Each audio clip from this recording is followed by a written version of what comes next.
self-awareness. When I was doing my master's in peace studies, field research was a part of the program. When we came back from the field, our professors organized a meeting for us so that we could reflect on our experiences. One task was to figure out skills, character traits that were necessary for peace builders to possess. And I remember exactly one: self-awareness. That was key. Self-awareness is necessary no matter what you do. You have to understand who you are, what your strengths are, what your weaknesses are. But if you want to make changes, if you want to be engaged in difficult crisis or conflict situation, you also have to understand who you are in this particular situation. And here the tool 5W1H is helpful. The same tool that you use to analyze conflicts, you can use to analyze yourself. So you have to ask yourself 5 questions starting with W and 1 question starting with H. So the questions. Where?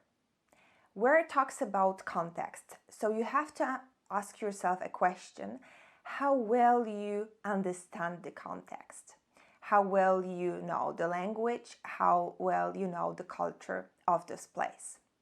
The next question is who. So who are you on the conflict map? Are you maybe related to one side or the other, to some actors that are actively engaged in making some changes? Then the next question is why. Why talks about motivation. So you have to figure out what is your real motivation, but also how people perceive your motivation. Because you may say, I'm neutral, I want to make positive changes, but people from outside may see your actions differently. So how they perceive your actions is as important as your motivations. Then the next question is how. How will you be doing your work? So what tools, what resources do you have? Then what? So how are you able to address factors that are driving or mitigating the conflict? And at the end, the question, when?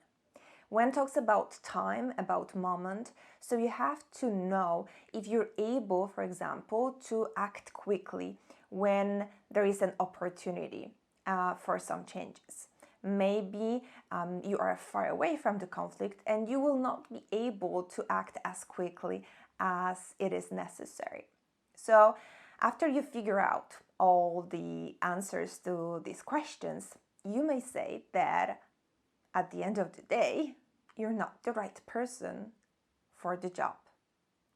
And you have to remember that's okay, because one of the most important rules in peace building is do no harm. And sometimes it's not you who should intervene.